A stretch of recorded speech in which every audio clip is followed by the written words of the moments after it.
The Bremen docker wiped the sweat from his forehead and took a sip of ersatz coffee, hoping to wash away the dust in his mouth. He felt he deserved a little rest. Having spent all day unloading neutral Swedish and Norwegian ships that had slipped south along the Danish coast and managed to get past the British blockade line, the man was tired to death, especially since he was well past 50. But what to do? The young went to the front, to a war that was already 6 weeks old, and all because of the English docker spat. Somewhere far away on the plains of Poland, the heel-clicking emissaries of the Wehrmacht were offering the fruits of victory to dignitaries. In Cologne, police were cleaning up leaflets scattered by Chamberlain's Air Force, and in London, as Docker read, the population was gripped by general panic and fleeing the big cities. The latter information puzzled him somewhat. He had already had experience with the British during the First World War. Stories that they were busy sticking pieces of brown paper over cracks in windows and doors, or buying rolls of black cloth for blackouts, he would immediately regard as Goebbels' lies, because Docker, who had been to the Somme, could better understand people anxious to get out of the way of something as frighteningly huge as the Reichsmarschall's air armada, rather than wasting time on childish precautions. Machines. They're the ones winning wars today, and humans don't stand a chance. The last thought pleased Docker, and he took another sip. Negro Sweat was the name of the drink in the Navy, though his comrades gave it another more apt name. Funny thing, this war at sea. The atmosphere in the harbour must have seemed quite normal to a visitor unfamiliar with the circumstances. Winches were screeching, cranes were moving, cargoes were now and then appearing over the open holds, and all the quays were busy. A less attentive observer would certainly not have wondered why all the fuss was going on only around the Scandinavian ships, nor would he have been curious as to the reason why so many other vessels were standing deserted, with no sign of life. The docks of Bremen were jammed, for a very simple reason. They were inhabited by German ships unable to go to sea and carry cargo. They were just standing around waiting for some change, and all because of the British, who were solemnly ranting about freedom at sea. It was they who stopped the movement of cargo from Bergen to the English Channel and locked Germany's front door tight. They made the people tighten their belts. And though Docker had often said that not all of them were bastards, now he, who swallowed Negro Sweat with disgust, hoped that this time they would not go unpunished. We'll see. The Führer would teach them a good lesson. The labourer did not often approach the cargo ship named Goldenfels. It was at a berth away from his usual route, and the docker had nothing to do there. But now his feet led him to this ship, like so many others that had stood idle since September 3rd, and he noticed a man walking toward the gangway. Docker had seen him before. It was hard not to notice such a one, though he probably could not have explained why. There was nothing unusual about his clothes: white silk scarf, well-made suit, overcoat, the way merchant ship captains always dressed when off duty. Only the old-fashioned bowler stood out a little, and this man was of quite ordinary build. The docker had the same broad shoulders, and he was even taller than the stranger's 1 metre 90 centimetres. Perhaps, he thought, it was the voice. He had heard his voice once before, in which the Prussian detachment was softened by a unique melody. It was slow, low, and very confident. Its owner clearly knew his worth. Docker grinned. Of course, we're all gentlemen now. Everyone is his own master, even the docker. He saw the stranger approach one of the crew who had remained aboard the ship after his arrival. What a sight! To the docker's utter amazement, the other fellow stretched out, clicked his heels, and put his hand to the visor of his cap, saluting the stranger. The very real Navy-accepted salute. This fellow must be a fool to salute like that. What's the use of a career sailor dressing up in civilian clothes if he can't refuse to show off like that? After expressing his disapproval to the culprit, Captain Zursee Berngard Rogge, a long-time sailing expert, later captain and commander of an elite German officer training sailing ship, was relieved when he removed the bowler and placed it on the planks on the future platform for the aft 5.9-inch gun. His fingers, nimble, strong, neatly manicured, untied the annoying and very annoying silk scarf. It was time to get to work. In the archives of the Admiralty in Berlin, marked with the mark of the highest degree of secrecy, there were records that the merchant ship Goldenfels became a ship 16. Roger smiled slightly. He realized it was necessary for security reasons, but he was still anxious to give the ship a name as soon as possible. A number is good for a submarine, but a surface ship has a soul. Atlantis, that was the name he had chosen for his ship. It will make his brainchild different from the oceanic Pandora's boxes filled with torpedoes, guns, and mines. There is something mysterious about it, exactly what life in the midst of the ocean is like. Roger was pleased to have found such an apt name. He had first been offered the post of raider commander when Mr. Chamberlain returned from Munich with the promise of peace. The position seemed hypothetical at the time, as the prospect of military conflict between Germany and Great Britain seemed very remote. Well, the worst had happened, and for Roger war with England was indeed the worst of evils, and now he had to fulfil his duty. He was satisfied with the fact that at his post he did not have to ask every 5 minutes to ask permission to do this or that.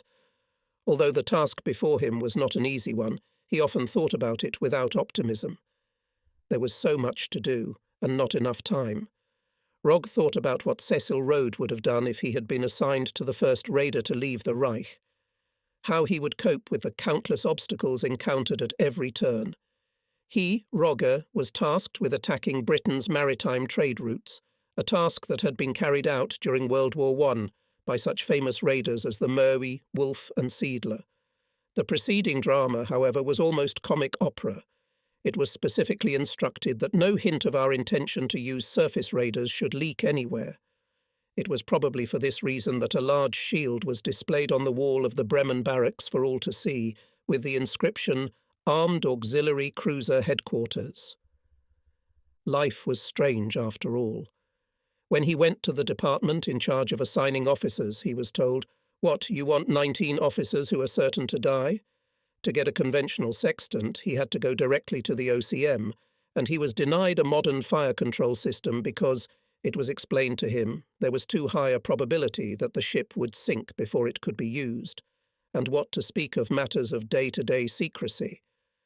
Well, Roger could only be glad that his sense of humour was still with him. He only smiled, remembering the panic that had ensued when one of the loading crates had crashed and the tropical helmets had rolled down the dock. Though, of course, there was no doubt about it, the issue of secrecy was extremely important. Its main weapon is camouflage. To get out of the port, to break through the dense barrier set up by the British around the gate of Germany, the open sea, Atlantis must pretend to be something that is not really. And, even after overcoming this obstacle, he had to often change guise and every time look very convincing. Hence all sorts of stage tricks and make-up. The enemy eye must not penetrate under the false appearance of those whom the Allies would later call the Nazi trap ships, or less flattering, rattlesnakes of the oceans. Therefore, his irritation at the overzealousness of the headless petty officer who called off is well-founded. Such mistakes must not be repeated. Roger summoned an aide. That's when I came on the scene. No one would venture to call Ship 16 beautiful.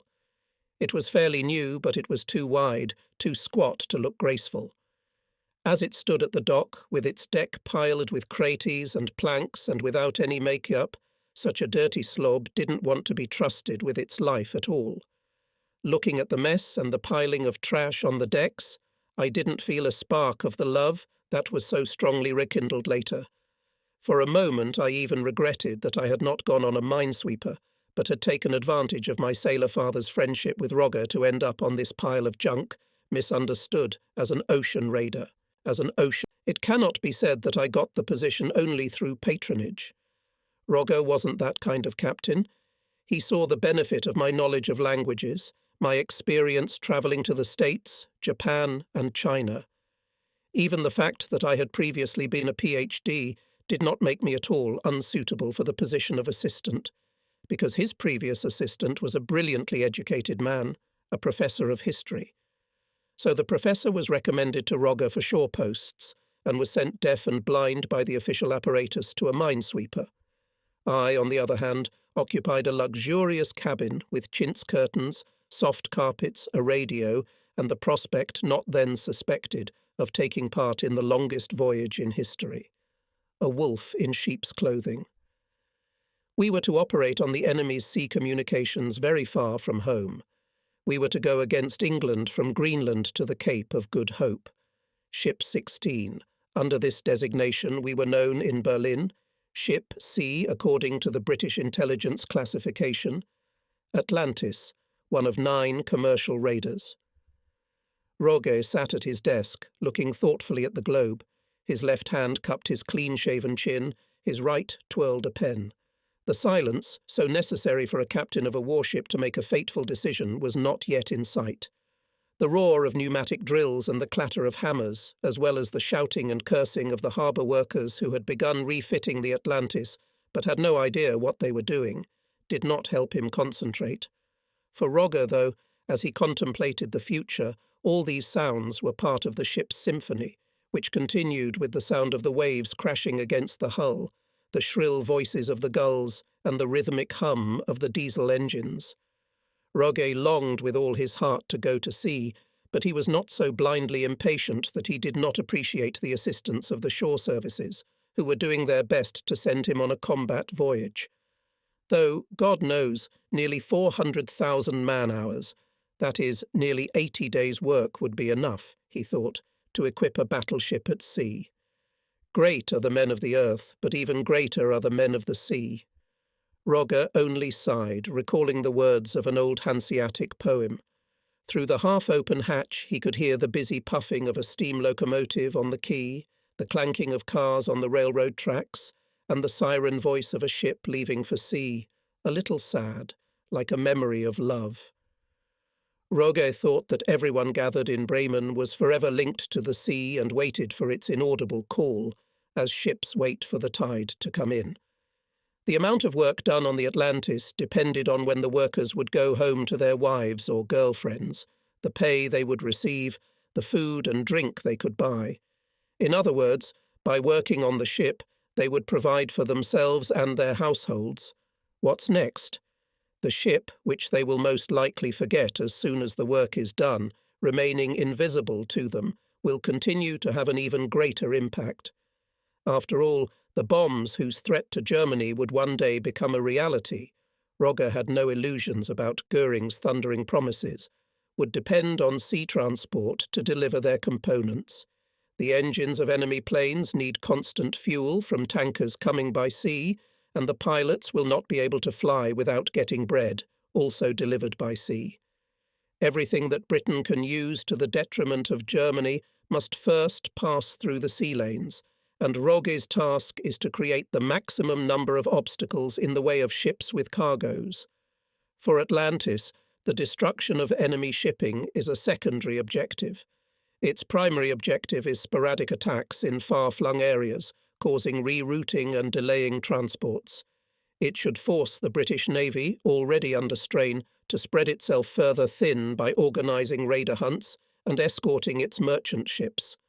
A man in work overalls peeked through the door, muttered an apology, and hurriedly retreated. A carpenter, probably, sighed Rogge thought. On this ship, which conceals thousands of secrets, people get lost all the time. He could not get rid of the thought that, despite all the measures to ensure secrecy, many of the workers had long ago guessed the purpose of all the metamorphosis of the former Goldenfels. Captain Zursee Bernhard Rogge took a moment to visualize the appearance of the ship. Piles of crates with equipment and cargo, abandoned brushes smeared with lead dust, paint cans and wooden scaffolding, in general no aesthetics. He sighed heavily again and tried to focus on his journal. He smirked, recalling Mora's remark about the ship's appearance. What had he called it? A dirt bag? A slob?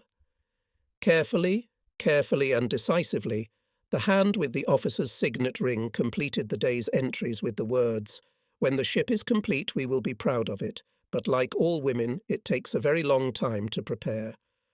The world is considered to be one and indivisible. The same interpretation applies to war at sea. An action in the Indian Ocean can have an impact in the North Sea or the Arctic. An attack off the coast of East Africa might divert a large force guarding the western approaches to the British Isles. For every ship sunk by a single raider within a few hours, many others would be sent on other routes or remain in harbours for weeks. And the operations of giant army formations fighting over vast areas from Libya to the Volga can be affected by the fate of a small merchant ship that the troops have never even heard of. Although most naval strategists believed that armed merchant cruisers, aka auxiliary cruisers, had outlived their usefulness, Roger took a different view. He supported the minority who argued that the increased air threat could be countered with skillful camouflage, and that the advantages gained by the raider with diesel engines more than compensated for the increased ability of the enemy to detect ships at sea. He emphasized that while the Kaiser Wilhelm der Grosse could stay at sea for less than 3 weeks during World War I, the diesel-powered Atlantis could travel 60,000 miles without additional bunkering. Therefore, Roger argued, the modern raider was not only less constrained in his movements by considerations of where and how to obtain fuel, but could also avoid encountering tankers or coal carriers if there was a risk of destruction or capture.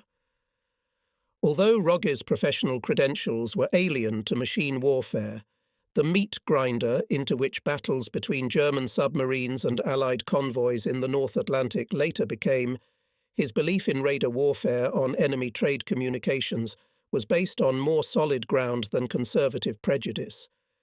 The submarines of 1939 could strike at the well-protected heart of the enemy, but only we could reach the more distant and less protected arteries.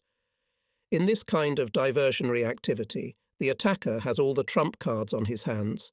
It is left to him, the hunter, to choose the location and timing. He also has the distinct advantage of being certain that practically any vessel he encounters is an enemy, while the forces thrown into his destruction must find one vessel out of many, suspecting everyone. And finally, if you still don't understand why we felt so confident at the beginning of total war about the future of a merchant ship doing a maximum of 17 knots, equipped with guns still in use from World War I can quote the words of Cam de Roger, summarizing a discussion in the wardroom about the modern equipment used by the enemy, said, "At the risk of sounding trite, gentlemen, I nevertheless wish to emphasize that the ocean is large and for a few hours out of 24 is plunged into darkness. That, Mr. Captain," I said, putting down the telephone receiver and throwing aside my pencil, was the 14th call to the higher authorities and the 3rd day of fruitless attempts to get only 4 rocket launchers from them. They don't want to understand why we need those damn rocket launchers, which are not on the list of supplied equipment, and that's the most important thing for officials. Roger smiled. "I assume you have taken all possible actions?" "Mr. Captain," I replied eagerly, "I called Berlin. I went directly to the Admiralty. I cut off the telephones of the shore command of the Baltic Fleet. I even made my way to the Admiral in charge of the naval shipyards. Everywhere I turn, I'm sent to someone else. Why doesn't anyone realize we're going to need rocket launchers for our prizes?" "Prizes? We're probably suspected of being overly optimistic. We did get rocket launchers in the end, all 4 of them. But we had to send a report about the situation to Berlin personally to Grand Admiral Raeder, so that the coastal officials would have mercy and allocate us this extremely valuable equipment. As the days passed, the miracles taking place ashore gradually exhausted our patience. We began to realize that the much-vaunted Nazi war machine may have been effective elsewhere, but certainly not in our field of training auxiliary cruisers for war at sea. Despite the existence of a very convincing theory, the divergence of opinion between those who believed that auxiliary cruisers had a future and those who did not, led to half-measures in the implementation of the project. Contrary to Allied beliefs and our own expectations, in September 1939, a raider fleet existed only on paper. The strategic theory was approved and accepted for execution, and that was the end of it. Our crews spent endless weeks in idleness before the ships were even docked, and although there was a government subsidy for refitting before the war, it was only enough for some of the work, such as reinforcing the deck for mounting the guns. We barely waited for the Atlantis to be completed, which took 90 days, and this, thanks to Roge, who had established good relations with the shipyard engineers, was a speed record. One raider was preparing to go to sea for 18 months, 500 books for the ship's library. That was the limit of my desires. 500 books. On shore, they were clearly puzzled. Books for the library, but the crew wouldn't have time to read. Iron crosses. There was no shortage of those. Roge flatly rejected the suggestion that he take aboard a sizable stock of these awards to distribute as needed. He objected rather coldly. Let us first go to sea and wait for the need to arise. We badly needed men who would be good companions and who could bear the hardships of a long and dangerous sea voyage. The captains of ships and clerks of Admiralty conspired to send us the most notorious human material, the loss of which no one cared. People with feisty, uncooperative personalities, criminals with suspended sentences, deadbeats. I couldn't take them aboard, nor did Roge. It took a tremendous effort on his part before we finally got a crew. On the other hand, I discovered that even preparing for a combat tour, rather than an extended cruise, has aesthetic aspects that are not mentioned in the relevant handbooks. For example, how to choose an appropriate painting to adorn a wall in the wardroom. As opinions differed on this, we, annoyed to the extreme, organised a committee to make a decision. One of the officers firmly stated, "No views of German cities, no trees, meadows or mountains. It would make us homesick." "All right," I meekly agreed. "Then maybe pictures of beauties." "No women," the other one protested vigorously. "We all know where that would lead. No, not women." "Excellent," I said, when we finally agreed and chose a picture of a beautiful sailboat. "Let's see what the commander has to say." And, feeling proud of such a worthy choice, I went to Roge. A crushing blow. "Absolutely not," he exploded. "I will not allow such an outrage on my ship. His fore and aft jib is not right." When the captain firmly rejected the idea, the committee lost interest in further argument, and the decision was entrusted to me. And I brought Mark's painting of the red horses. As for the ship, my choice was very successful, and subsequently aroused much interest on the part of visitors and captured officers. In Germany, Mark's painting was considered degraded art and eventually banned. The question of decorating the sailors' quarters was not controversial. "Flowers," Roge said firmly. "Flowers are the best thing for sailors. Besides, they're decidedly neutral." Well, flowers it is. We stayed at the dock for the duration of the trial. "There will be no uniforms," Roge warned us from the start. "Both officers and sailors will wear civilian clothes. There will be no saluting of seniors. Although the workers must have already guessed something, it is important that they do not know the commander, the officers, and the size of the crew. I don't think we were able to deceive anyone. It is impossible to hide absolutely everything, and people are observant, but in the main the precautions taken were correct and served their purpose. Some of the team members got into the game with unprecedented enthusiasm and chose the most extravagant styles of clothing. Personally, I enjoyed the freedom of wearing my favourite suit, but Roge's bowler hat amused everyone without exception. When one of us made a comment on it, he invariably replied, "Observe the average sailing captain. He always wears a bowler hat. But we're not on a sailing ship." No, the theory remains the same. I mean, the headgear theory. The margins of the bowler offer little or no wind resistance. It's streamlined and won't fly off your head if you have to run away. We were due to sail against England, and many of us felt that we had lingered at anchor too long. It was not until December 28th that we finally left Bremen, having received orders to proceed to Kiel to finish our work. There we were to get food and ammunition for the coming fighting. Dark night, a sudden jolt, a slight rocking and sudden silence. The engines were silent, and then the loud curses of 19 humiliated officers. The damn ship had run aground.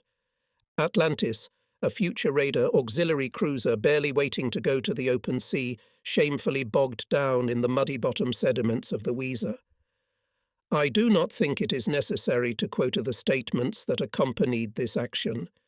It was not Rogg's fault. The ship was under the control of a pilot who did not know the new signs of the navigational situation.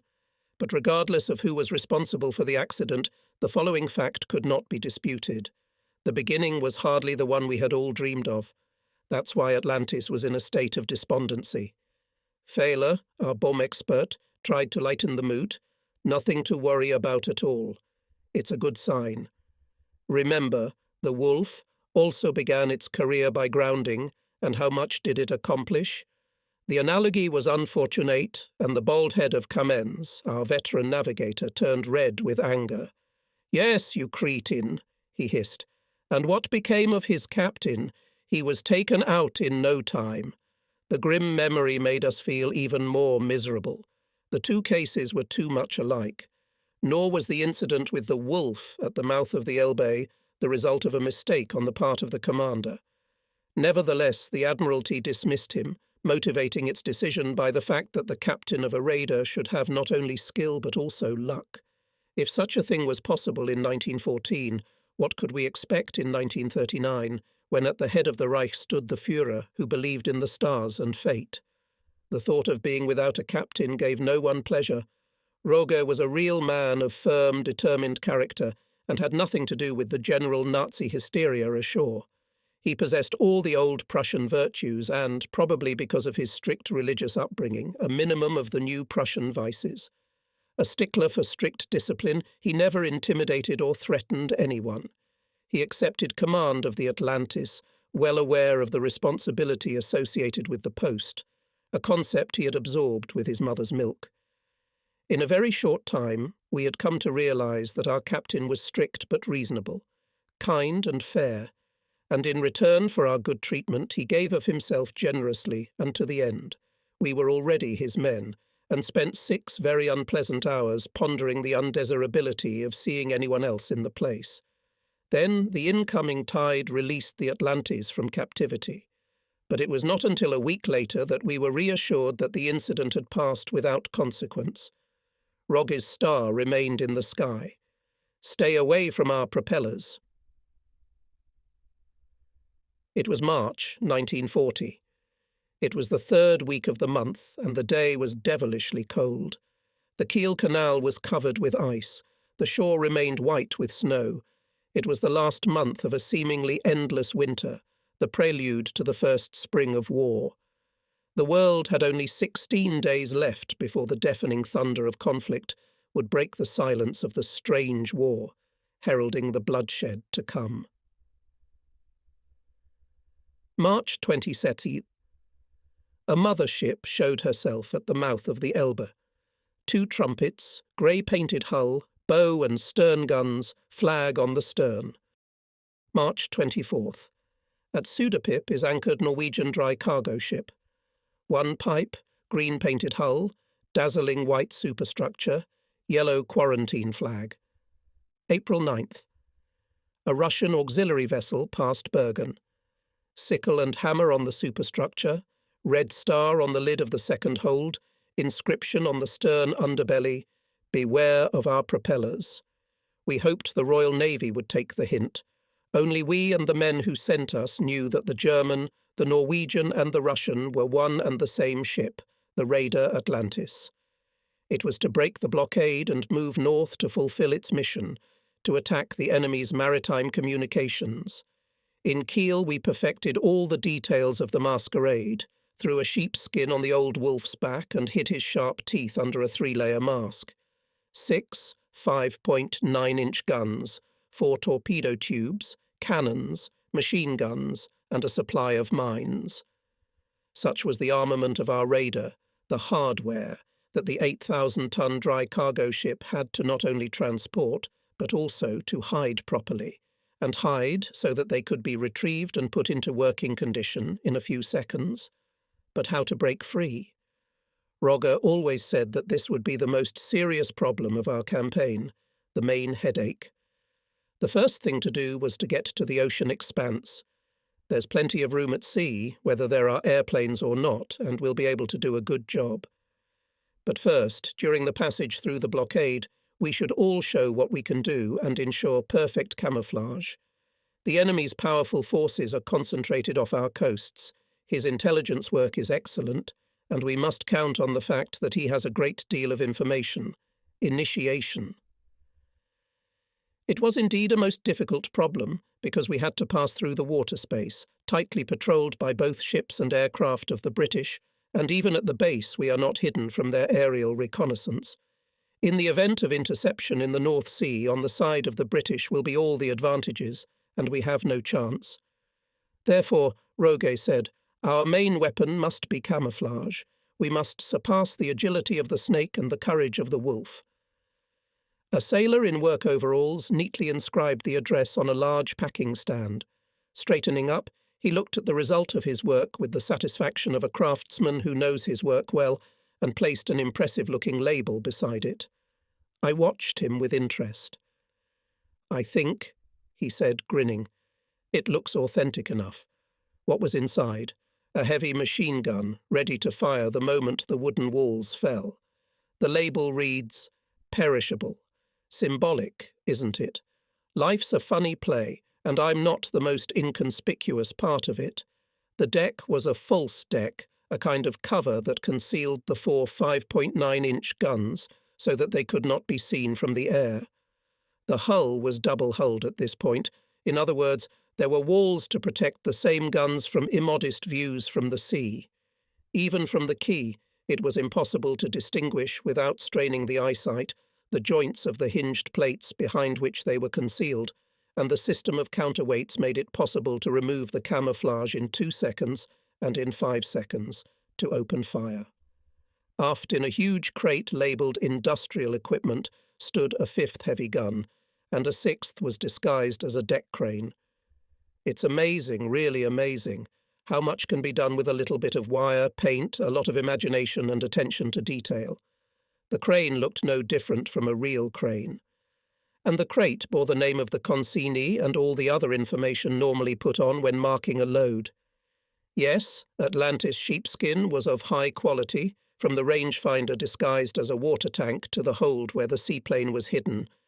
It would have taken a keen eye, a great deal of imagination, and a very unlucky coincidence for us to notice the observation posts on our masts, which looked quite ordinary, masts of a merchant ship against the background of the starry sky.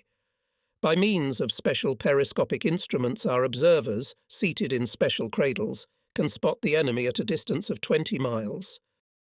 Thus Atlantis had a significant advantage, the ability to see while remaining invisible. We could spot potential prey or, on the contrary, a hunter keeping behind the horizon line. Excerpts from my diary. January 10th. The Golden Fells has long since been ordered to live, and from now on we are a very respectable mothership anchored in the naval yard at Kiel. To eradicate all remnants of our trading past, we needed a second chimney made of wood and canvas, and some very convincing-looking guns. These homemade canvas and wood masterpieces were quite successful in disguising our true identity, and to conceal our intention to revert back to our original state of civilian vessel, the cargo crates were in turn heavily camouflaged. At times even we found it difficult to distinguish reality from fiction. January. Admiral arrived with an inspection. He was quite impressed. He said that he could not distinguish us from a real mothership, not even from 10 meters. Of course we are pleased, but we are not quite sure that the praise is not exaggerated. It's amazing how heavy naval searchlights on cross beams can give a ship a military look. January 31. We are given a great honour. Grand Admiral Raeder himself came from Berlin to wish us a successful voyage.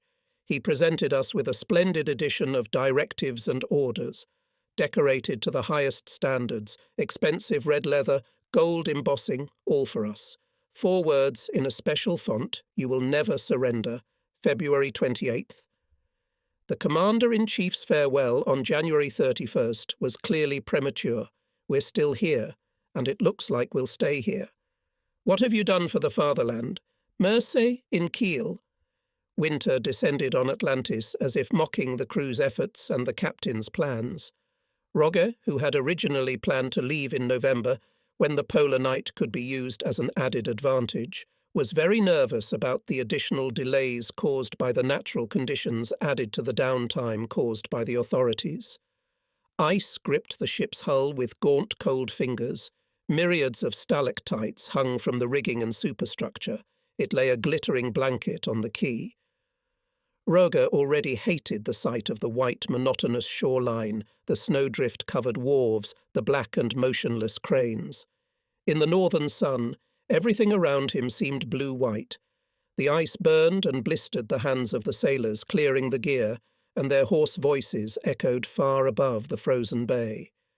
The easterly winds blew against the motionless ship, bringing snow and grit with them, sweeping the sailors off their feet as they waded through the slushy deck and freezing them to the bone. Things were not going as hoped. The cold froze the torpedo valves, and the ice made it impossible to tow targets, and therefore impossible for training firings. In addition, Rogge felt that at times information leaked out, and there were times when the patience of some officers snapped when confronted with the pompousness and smug indifference of shore-based warriors, whose main weapon was a pencil. It was imperative, Rogge said, that Atlantis get a telephone. I enthusiastically agreed. The nearest booth was quite far from the ship, and if we needed to make an official call, which was several times a day, the radar officer, usually me, had to sprint 200 meters through a snowstorm and join the tail of the line. But when I approached the appropriate clerk, located in a comfortable heated room on the waterfront, and asked to borrow one of their 20 telephones, it felt like the end of the world. "Impossible. It's absolutely impossible," he declared indignantly. "My phones are needed for very important work." "But the one I'm talking about is in the basement," I protested, "where, as far as I know, is the central boiler room, isn't it?" "All telephonies," he replied, puffed up with self-importance, "are my responsibility. You'll have to look somewhere else, Lieutenant." I did. Our complaints to the Admiralty caused my fat acquaintance the most serious shock of his life. He got a phone call from Berlin itself, and we got the telephone. During the 6 weeks of our stay in Kiel, I received 285 top-secret documents for study, review, or reply. The paper war was waged with great enthusiasm. The disguises necessary for our breakthrough through the blockade were prepared many weeks in advance. We hoped that Goldenfels had already been finally buried, but there was a possibility of passing the routine report of enemy intelligence on the departure of the mothership from Kiel, and putting 2 and 2 together is not difficult at all. So we decided to organize a double bluff. First, Atlantis will appear as a mothership in different parts of the coast, and then appear north of Cuxhaven in the guise of a Norwegian dry cargo ship. But even while waiting for the last order to leave, information will be transmitted from it to Kiel using the code signals of the mothership. Thus, requesting tugboats or dock facilities for repairs, informing about the passage of the Channel on such and such date at such and such time, and conducting such negotiations, we had the purpose not only to convince the British that the mothership would definitely return, but also tried to protect ourselves from unlikely but not impossible leakage of information from our own naval authorities. Counting in advance on the success of such manipulations, we were still aware of the danger that the weather might force us to spend several days away from the coast, and then the British might be interested in the strange Norwegian ship and its reappearance in the north. What is to be done, and what should be our final disguise at the decisive moment of passing the blockade? Rogge's decision to use the Russian flag shocked us with its insolence. The Russians, he explained, had always been a most secretive people, tending to send their ships wherever they wished without prior notice, and hence difficulties were often encountered in identifying them. The commander also took into account certain frictions that existed between England and the Soviets, which made it unlikely that the commander of a British warship would risk taking too severe measures to stop a Russian vessel on the basis of mere vague suspicions. There were other advantages, Rogge added. Soviet ports are spared from prying eyes, so the British are unlikely to be able to quickly establish where the original is, and the language barrier has not cancelled. I wonder, grinned Roger, how many Englishmen could not overcome it. Having understood the plans of the commander, we warmly approved his intentions, but the authorization of Berlin was given with great reluctance.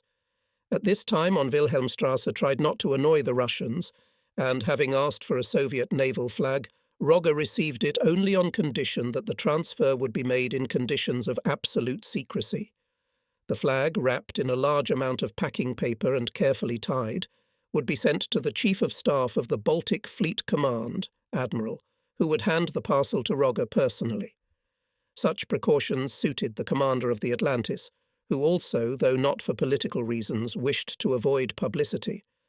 When the long-awaited parcel finally arrived, with great delay, it had gone through the ship's regular mail and had been opened on the way. The fact is that, making such a complex plan of transfer, military intelligence missed one small detail, forgot to warn the Chief of Staff. He later satisfied Roger's curiosity. The Russian flag? Yes, it came in a package addressed to me, so of course I opened it. It seemed unimportant to me, so I forwarded it to the post office for delivery. By the way, why do you collect flags? Back on the ship, Roger was amused when he noticed the young officers trying desperately to manage their curiosity and not ask questions. He decided to keep them in suspense a little longer, extra practice in the art of disguise.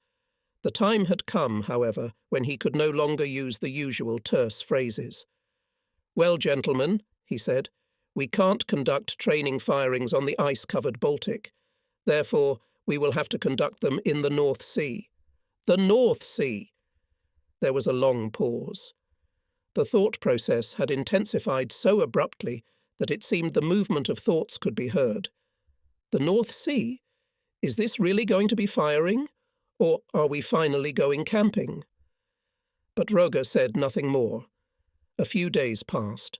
A rumour spread around the ship. "We leave on Monday." "What Monday? That's the 13th. Roger grinned. "Don't worry, gentlemen. I was authorized to raise anchor on the 12th at 23:55. There were no battle flags flying in the wind, no goodbyes, no smiles, no tears, no kisses, no fuss. The Atlantis' odyssey began with a crawling, slow, exhausting, monotonous movement following the ancient Hesse, a former dreadnought whose youth coincided with that of the Kaiser, now used to clear the way of ice.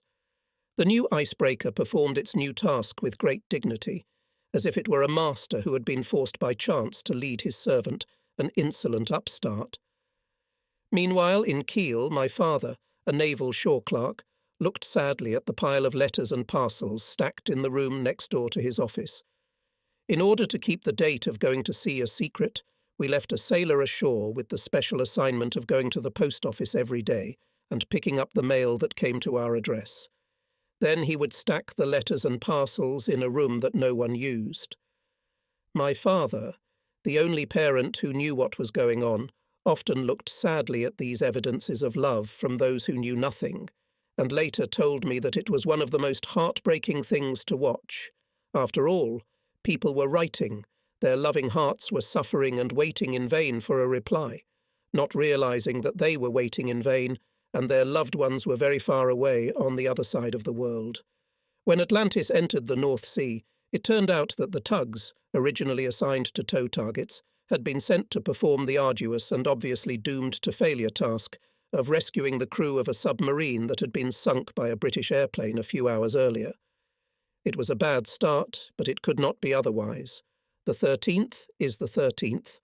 There's definitely something to prejudice after all. The rest was no better, and we were not too surprised when the tug we were eventually allocated was too underpowered to tow the target at the necessary speed against the current. In the end, the results of the firing were much less successful than we had hoped, although we did gain some satisfaction on the last night by being the cause of general alarm on shore.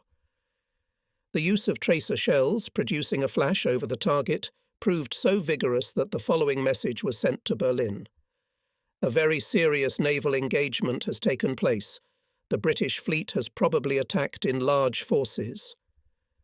By the 19th, all was well again. We still didn't know if our departure was the start of a major battle campaign or if we would just head back to Kiel. Fears and doubts were dispelled by Roger announcing, "I have received orders to prepare for a breakthrough." The moment we had been waiting for 7 long months had finally arrived, the final prelude for the action to begin. Within an hour, the morale of the crew soared to unprecedented heights, and, being on the rise, we set a course for Sudapip, where we were to finally take the guise of a Norwegian ship, which could be easily converted into a Russian one. On Sudapip at this time of the year it is quiet, calm, there are no people and therefore no prying eyes. At least, we counted on it. March 23rd. Night came, cold, moisture-laden air blew over the sea and snow-covered land. People on the shore began to get into warm beds, glad that they did not have to leave home, and the rays of distant searchlights lazily shuffled across the black, low-hanging sky. At that time, very strange events began to take place on the mothership moored at the pier. Cheer up, artists, we work fast and well. On Sudapip at this time of year it is quiet, peaceful, no people and therefore no prying eyes. At least that's what we had hoped for. March 23rd. Night came. Cold, moisture-laden air blew over the sea and snow-covered land. People on the shore began to get into warm beds, glad that they did not have to leave home, and the rays of distant searchlights lazily shuffled across the black, low-hanging sky. At that time, very strange events began to take place on the mothership moored at the pier. Cheer up, artists. Work quickly and efficiently. Paints, brushes and scaffolding were brought out into the light, and frozen, shivering people began to crawl out of the crew quarters, cursing the weather loudly and cursing the commanders who had assigned them to such a dog's work. Here we need to put another layer. Move it! Hey, you there? Who do you think you are? Rembrandts, we're running out of time. Let's paint quickly and efficiently. All night long, under the dim light of the lanterns, which were covered so as not to attract attention, people painted the hull with hands numbed from cold, dangling in the wind in small cradles, climbing up the masts, putting all the feelings accumulated in their souls into quick brush strokes. The chaos that prevailed around them was seeming. In a few hours the work would be done. Among these suffering and self-pitying ships, Cinderellas, was a sailor named Hell, and he felt in full accordance with the English meaning of his surname. A true artist, endowed, like all his fellow artists, with excessive sensitivity, he was disgusted by the work he was doing, as well as by the speeches of his comrades. My God, he thought, is this the glory of war? The poetry of battle? For a few moments, Hell fell into romantic reveries of heroic battles and foes dropping dead. He was snapped out of his pleasant reverie by the rough voice of a petty officer yelling in his ear, "Hey, you! Move your goddamn ass! Big deal, fucking Michelangelo. You don't have 7 years to contemplate your goddamn paintings." The people around them chuckled. Hell angrily stuck a shaggy, vulgar brush into a huge container of a viscous substance called Philistine paint. His thin, sensitive fingers ached from the cold, and before nightfall they were covered with bloody blisters. There were really no prying eyes on the Sudapipa, except, of course, for a British airplane that materialized right above our heads. But even he flew by. The pilots obviously did not pay any attention to us. Perhaps they were only interested in submarines. Then we were lucky. A fog rose from the calm black water, covering us with a grey-green blanket. Under such good cover, we were able to lower the false trumpet, the last detail of the new look, without interference. The skipper of the fishing trawler had to sharply shift the rudder to the stop when a dark, menacing silhouette emerged from the fog. "What kind of bird is that?" he asked the mate. "What the hell is it doing here?"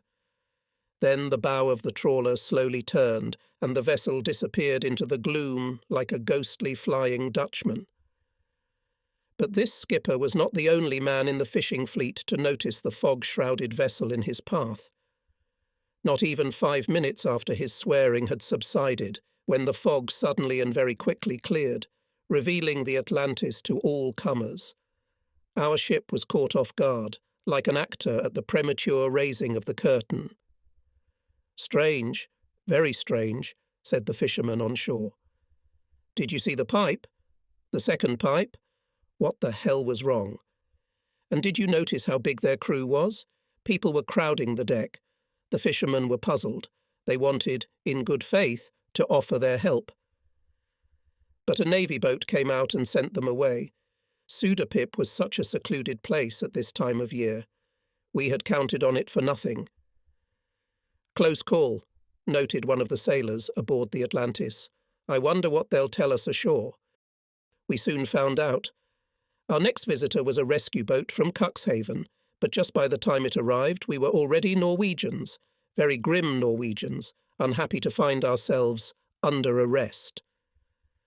The quarantine flag hung a crumpled rag, but was quite visible, and the escort boat had turned into a policeman. The picture was not unusual, at least for these places during the war. It was quite evident that the Norwegian vessel had been stopped for inspection. The salvage crews agreed that it was carrying timber to England, but where was the two-tube ship in distress that the fishermen were talking about? Who the hell knows? They shrugged. When they arrived home, they had to listen to many hints about the very peculiar influence of schnapps and fog on the imagination of individuals. That was the end of it. The rescuers were right, at least about one thing. We did have a forest on board, though not for England. Ours was a forest of fake guns, now disassembled and stowed in the holds, to appear later as additions in various guises as the script required. It was April 1940. It was the first week of the month and a night of thick fog. The waters of the North Sea were choppy, and a piercing icy wind was blowing from the land. It was the beginning of a battle campaign during which we were to cover a distance equal to 4 equatorial lengths. It was the beginning of the longest and most destructive sea raid in the history of warfare at sea. For nearly 2 years we were to know no other home but our ship. For almost 2 years we were to fight the whims of our best friend and worst enemy, the sea. Down below, the radio on full volume was blaring a bravura march, and the deck was silent.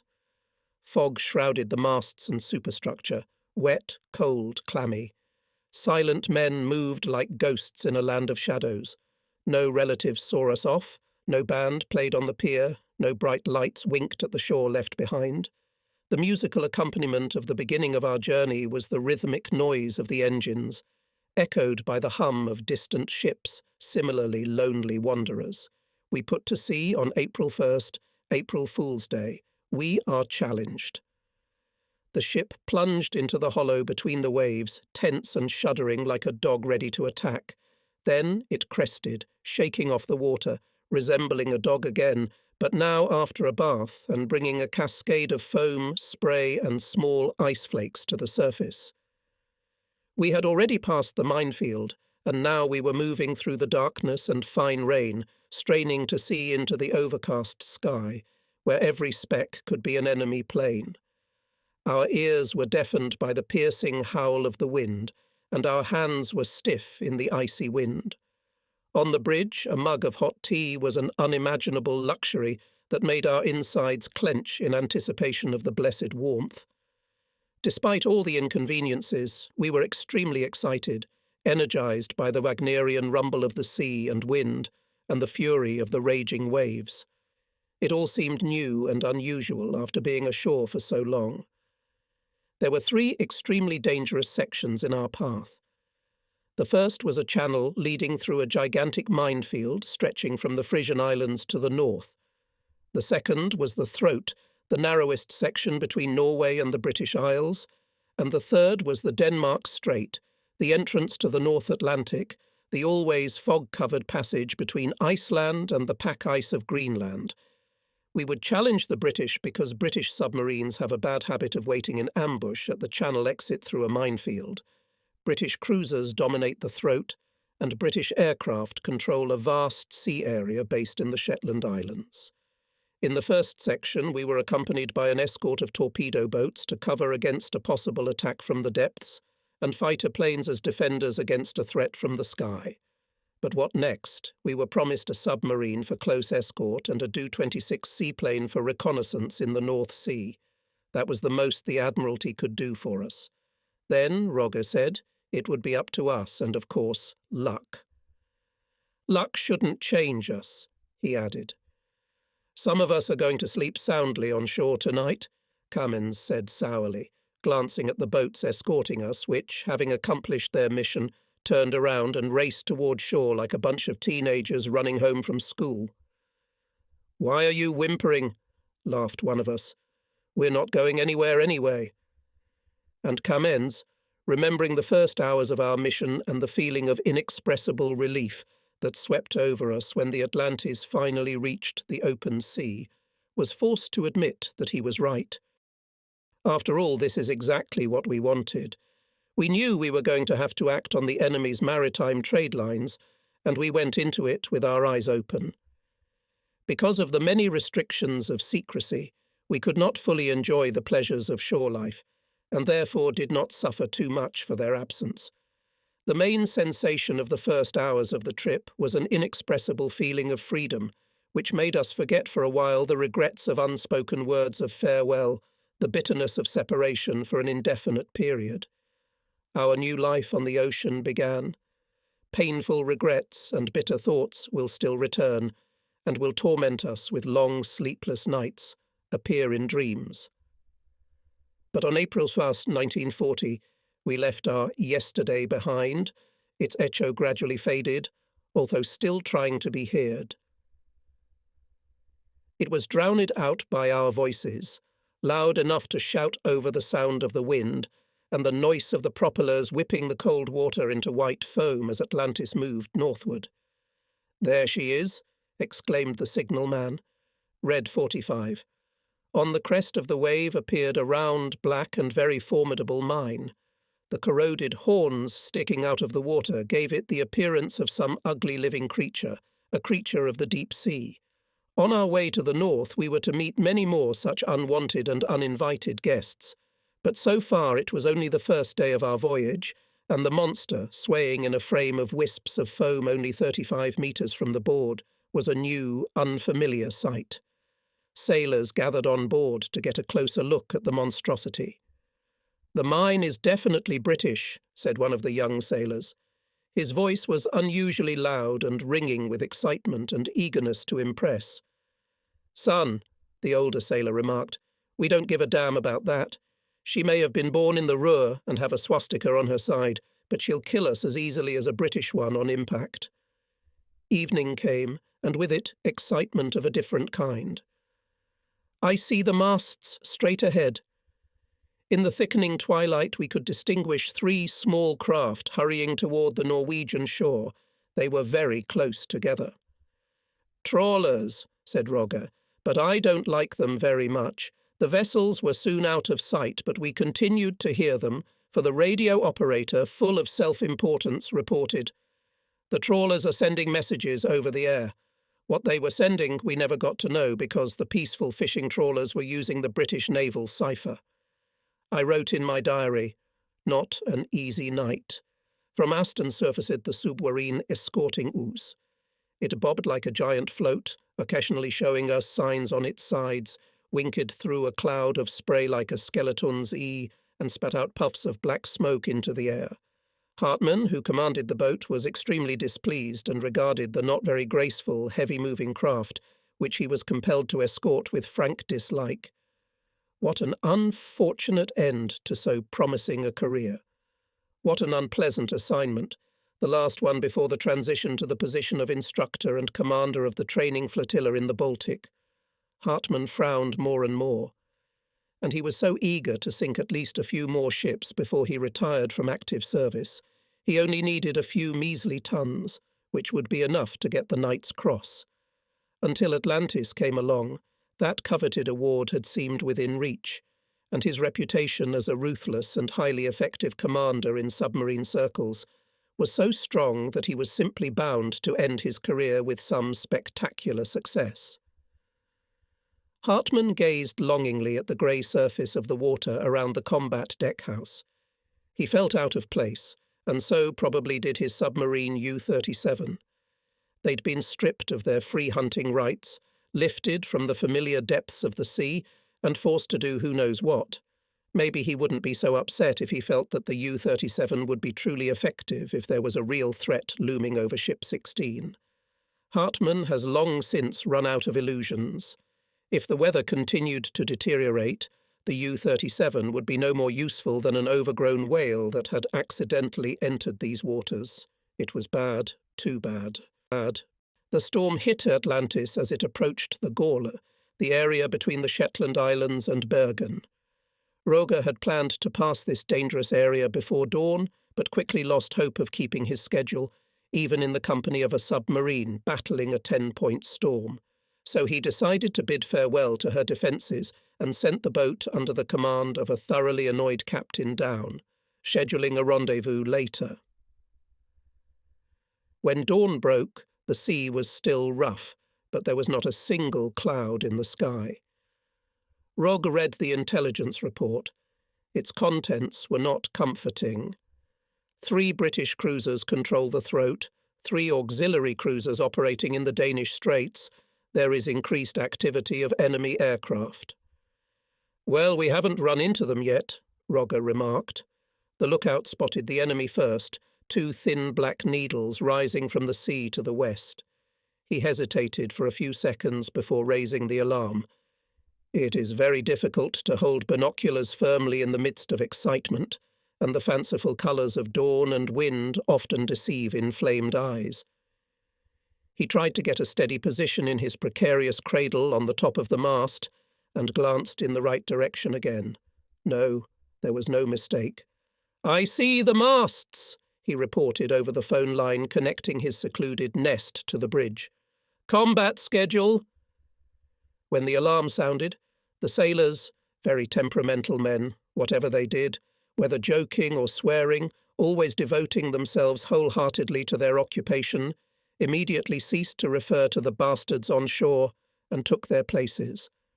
Without knowing Cash, our artilleryman, one might have thought him an Italian. His reactions to successes and failures were too temperamental.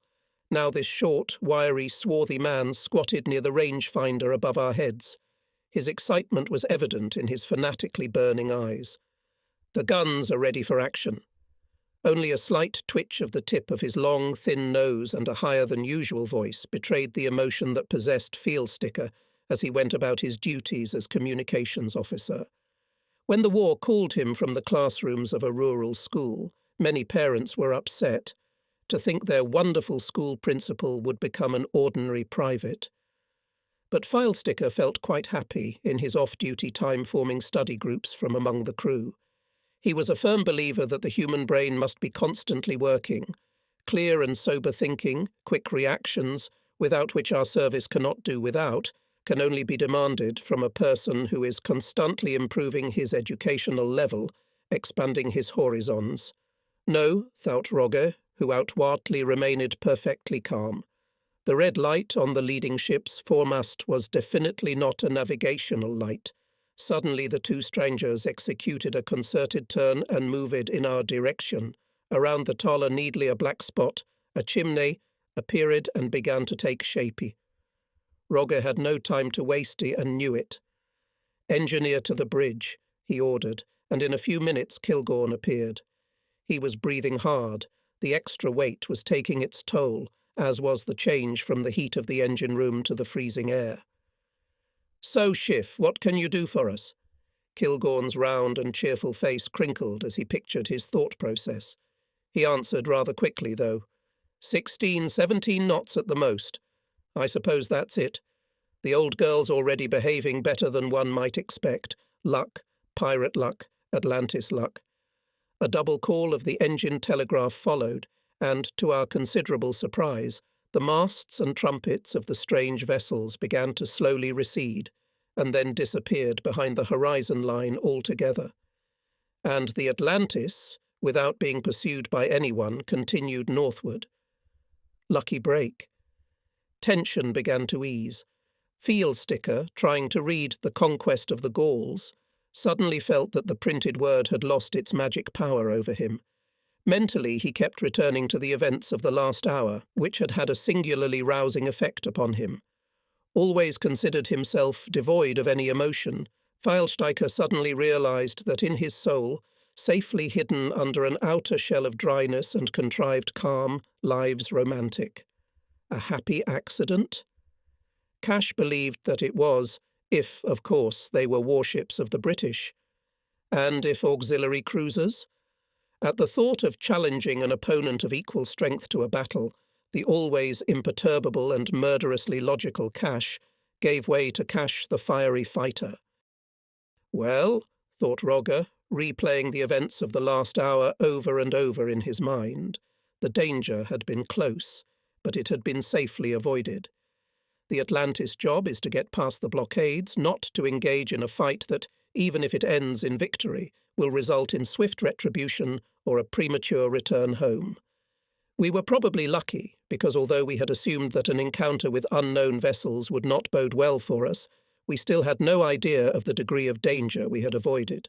A few days before the beginning of the German occupation, the British government had decided to force the Norwegians to accede to the demands of the ore carriers by sending a powerful naval force to mine the channel between the Norwegian mainland and the islands, which is used by vessels engaged in the trade with Germany. We spotted the edge of this compound of warships, consisting of a battleship and 16 destroyers. This is far from being a trifler. To starboard remained the lonely island of Jan Mayen. Soon we were joined again by the submariner U-37. We were now in a low atmospheric pressure zone. There was no wind, and during the short northern day the bright sun made the surface of the sea shine like a mirror. The immensity of the surrounding ocean was further emphasized by the complete stillness of the water surface. Absolute silence reigned everywhere, which was not disturbed even by the cries of birds. The only troublemakers were us, Atlantis and the U-37, which followed us, whipping the water into clouds of milky white foam. In those days, I wrote in my diary, sent fresh rolls to U-37, had a little chat. Hartmann's ambition to sink ships is typical of a submariner. I wonder if the Atlantis had been sunk by some British submarine, what the valiant submariners would have done with the strange trash left behind, cheerful summer dresses, baby carriages. The results of the dexterity and ingenuity of our minds on the cold sea surface must have been an impressive spectacle, and the British would certainly be completely bewildered by them, for along with the baby carriages, Rogge never told us what they were for, there would have been a naval flag floating among the wreckage, as well as flags with the Norwegian cross, sickle and hammer, and the rising sun. So our journey continued. The days grew shorter and the nights longer. When the northern lights ignited the heavens, none of the crew could remain indifferent to this magical sight. Now the ship became the earth for us, and everything around us began to seem as strange and distant as the stars. We had overcome 2 obstacles out of 3. The minefield and the throat were behind us. There was one more to go, the last one, the Denmark Strait. To reduce the chance of an unwanted encounter, Rogge chose the most northerly of all possible routes for Atlantis, planning to stay as close to the Greenland pack ice as possible, and, despite certain navigational difficulties, to stay as far away from the coast of Iceland as possible. The men were on high alert. Half the crew were at their places at all times on their battle schedules. The officers, much less Rogge, had no opportunity to rest either. Tension increased further when news from the outside world began to reach us. In my diary on April 8th, it is recorded, "There is a strange calm around the Norwegian question. I would say a suspicious calm." April 9th.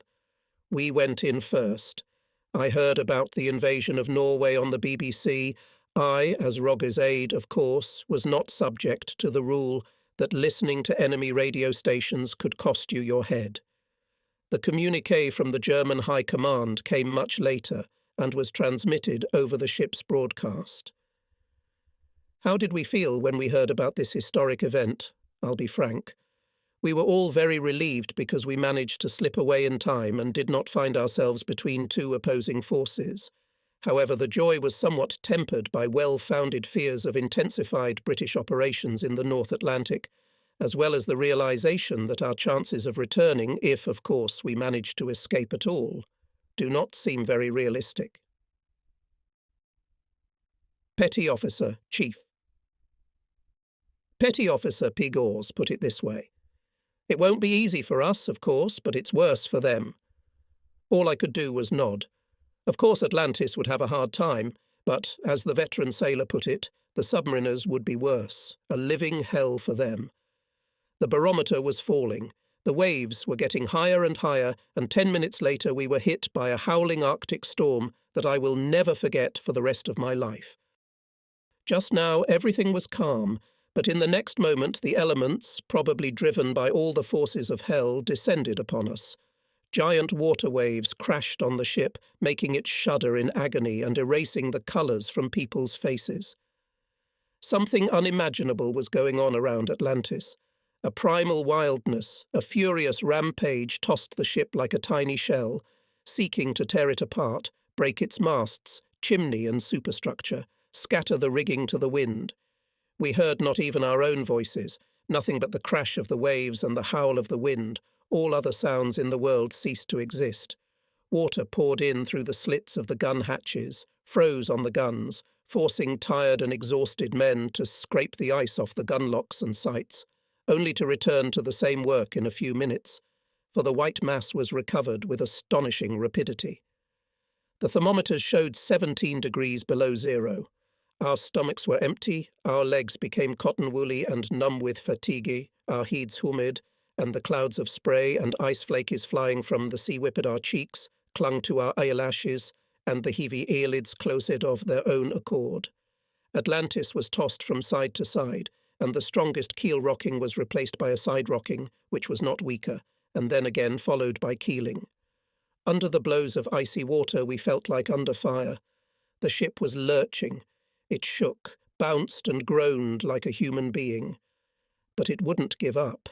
It was stunned, perhaps demoralized, but it moved forward blindly. It was a state when all feelings had died. Only the will and desire to survive remained.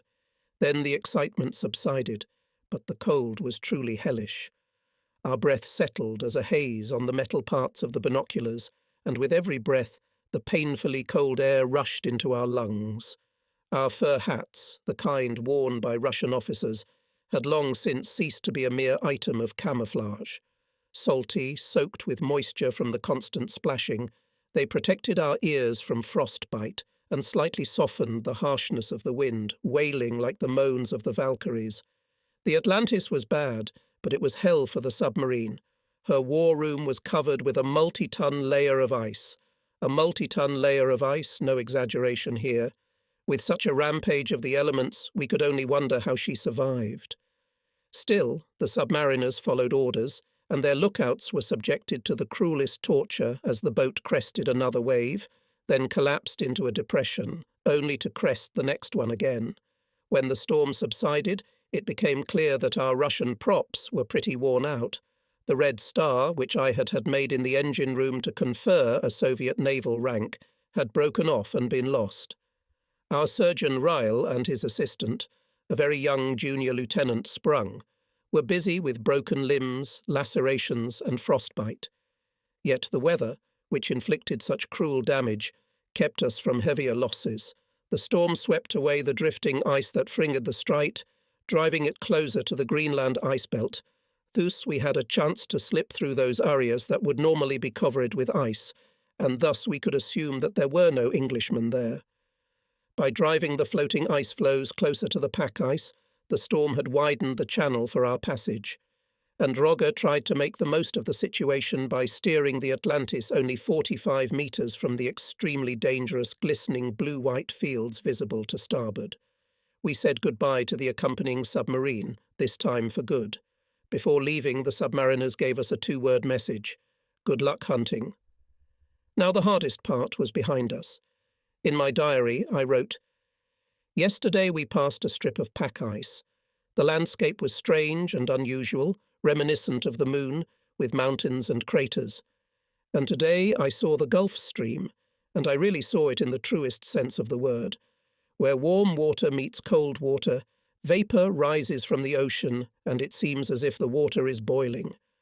While the off-watch part of the crew was animatedly discussing this peculiar natural phenomenon, we suddenly realised that the north winds were behind us. The first and most difficult leg of our voyage was over. The next day we crossed the trade routes of the British in the North Atlantic and saw many British ships to which we were of no interest. One of them passed so close that we were able to view the deck guns in great detail. Our instructions, however, were quite definite. We were not to show ourselves in these waters unless we were to be attacked. Our operational area was 1,000 miles to the south. We passed the North Atlantic and set a course southward. Corsairs and kimonos, I still don't know what kind of vessel it was. At the time we identified it as Scandinavian, but Rogge said, "Even if it had been British and full of military contraband, I couldn't have sunk it, and what sailor could sink a sailing ship these days? The sight of a sailing ship illuminated by the first rays of the rising sun is enchanting and mesmerizing. When a graceful three-masted bark with snow-white sails fluttering in the wind moves on the rippling sea, it seems that a refined lady in crinoline arrogantly stands on the dirty sidewalk. Downstairs in the wardroom, we pestered the commander with hints about his personal attachment to the bark, knowing well his love for sails, which he always preferred to steam and diesel engines.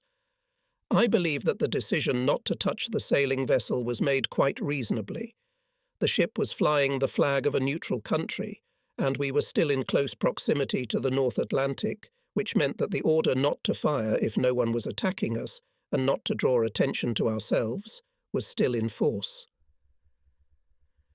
The lovely vision therefore passed by, left in blissful ignorance of the danger it had avoided. Its tall stem cut through the water like a silver knife, and the weave of the tackle seemed like a glittering web woven by some unknown spider. Though fragile, the sailboat was strong and seemed a perfect creation of nature, not of man. At this time we were already passing through the purple waters of the Sargasso Sea, and the Atlantis had taken off its masquerade costume. The Soviet flag and the red star on the hatch cover were gone, and we were now portraying a vessel of a mysterious unknown nation, as mysterious as the Russians. In short, we sailed under a flag depicting the rising sun and were called the Kashi Maru. The 8,400-ton vessel carried passengers and had neutral status. The process by which we took on the guise of this vessel was quite complex. First, I selected from the Lloyd's Register all the ships built after 1927 that had a cruising stern, which was the most important thing. The list was very long. I remember I was always shivering when I looked at it. After long, boring and laborious work, I determined that only 26 vessels bore sufficient resemblance to us, but even this list had to be shortened. We should have excluded all vessels well known to the officers of British auxiliary cruisers, and as the latter were most often of the R&O line, we should have excluded all vessels visiting South African and Belgian ports in Africa. But even after this, my work was not finished. Other considerations had to be taken into account. For example, we could not use a ship that had a white waterline because it was very difficult to paint over. In time, I was left with very little choice, and after much discussion, we approved the Kashi Maru, generally because it was the only suitable Japanese vessel. Before the fighting began, the days filled with sheer delight. Across the piercing blue sky, where the bright sun never ceased to shine, floated a fantastic procession of whimsical white clouds. They followed majestically and unhurriedly, these cloud caravels, looking down on everything going on below, while the light shadows they cast flickered and were lost in the sea. The sea was so bright blue it was painful to look at. It was adorned with milky white streaks of fluffy foam that crowned the crests of the waves. At times in the water you could see stars of jellyfish shimmering with many colours. Sometimes above the surface showed the grey, shiny backs of dolphins performing their complex acrobatic numbers. After the harshness of the north, the warm breeze seemed especially pleasant, gently caressing frostbitten skin, infusing life into tired muscles and inspiring people to new achievements. Without any reminders, the team worked hard and with full dedication. The sea and sky were clearly conspiring to show us the beauty of the tropics without the debilitating heat and maddening humidity we encountered later. Night was dressing the world around us in a different garb, no less beautiful. Luminous fish flashed on the moonlit surface of the water, painting the waves in a myriad of bright colours. The water shimmered with the most unusual colours, and it seemed as if we were in a wonderful, magical fairy tale. The world around us was beautiful, and I still sometimes remember the feeling of complete peace that accompanied us in those days, preceding the long months of nervous tension and the horrors of bloodshed. No, it would be wrong to say that we spent our days in idleness. Taking on the guise of a Japanese required a lot of work, far beyond my study of the Lloyd's Register. The biggest problem was the waterline. No self-respecting vessel would allow herself to be seen on the ocean lanes with a worn and rusted iron belt where a neatly drawn line and cargo mark should be. So our second mate, Quain, became responsible for the presence of the waterline. The operation of waterline marking, which later became for him one of his worst nightmares, was performed at sea with the ship on an artificial roll. 100 men were involved, climbing onto scaffolding and beams tied to the side of the Atlantis with manila ropes, while a select few were trying to accomplish the unenviable task of applying paint to the stern overhang from a rubber dinghy jumping up and down 3 meters between strokes.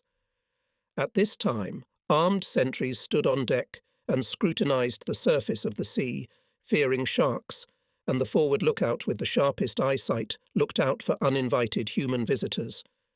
And which of them was to be feared more, it was still a big question. Usually, immediately after the work was finished, the excitement increased and fresh paint was washed away, so the whole process had to be repeated again. In short, it was not the most pleasant of jobs. The sailors swore and complained, the officers yelled and snapped their voices. In general, everyone was hot. However, our transformation into the Kasi Maru passed without the usual irritation and scolding, and perhaps because the striking contrast between the icy atmosphere of the North Atlantic, which surrounded us during the transformation into a Russian ship, and the gentle weather of the tropics reduced the heat of passions. Days and nights succeeded each other, and the Southern Cross, our guiding beacon, grew brighter and brighter. Somewhere the war was rumbling on, but we felt neither excitement nor anxiety. It is not to say that we did not think about the final destination of our journey. It just began to seem to us that the only thing that mattered was the sea and the sky around us, and that we were no longer separated from the coast by 6,000 miles, but by something much more significant, like 3,000 years. The romance of the vast expanse unceremoniously invaded our souls, and we felt ourselves to be the first Argonauts, while disguise, daily training, and everything connected with them seemed no more than tedious formalities, a vulgar intrusion of ugly ordinariness into the world of the sublime. I see the masts! It was Ellerman's liner, the city of Exeter, sailing from the South Seas to England. It's loaded with passengers, crew. Would it be our first target? We all thought so. The distance between the ships gradually decreased. The gunner reported the distance, corrections for range and altitude. On the bridge reigned tense anticipation. All eyes were fixed on the captain. Finally, Rogger lowered the binoculars and dryly said, "There will be no attack." But why? We looked at each other perplexed, then stared at Rogger again. "No," he repeated, "we will not attack." He explained that at an early stage he did not want to burden himself with prisoners, of whom there would be many, perhaps more than 100, on such a ship, some of whom might well require special care, perhaps a diet, which we could not provide under existing conditions. We ourselves were content with only the bare necessities. But even if we set aside considerations of humanity, he added, recalling that women and children might be killed in an attack on such a ship, it was too early to draw attention to ourselves. It would be good, I thought, if our disguise didn't arouse the suspicions of the meticulous British, especially that damned name. Indeed, I had reason to worry about the Japanese letters fore and aft. I had carefully redrawn them from a picture in a magazine, but it was not of the ship, but of an advertising sign on a house in a Japanese town unknown to me. I had no idea what the name Kashi Maru looked like when rendered in Japanese characters, and when the work was finished, our wit suggested that I had painted on the hull of the vessel a Japanese invitation to visit and enjoy the red light district. Red light. A few days earlier, we had witnessed the solution of a mystery which had puzzled us much during our preparations in Germany. Rogge had ordered baby carriages, and in spite of the general jeering about it, an unlucky staff officer had been instructed to get them. It was only during the dress rehearsal of the play in which we were now acting that it became clear why they were needed. It is a most convincing detail of stage props that is sure to make the audience believe that we have peaceful passengers on board. Now, as the city of Exeter approached us, it became quite obvious. The short, thin assistant cook began to roll the baby carriage slowly back and forth across the deck. He was dressed in a cheerful floral summer dress.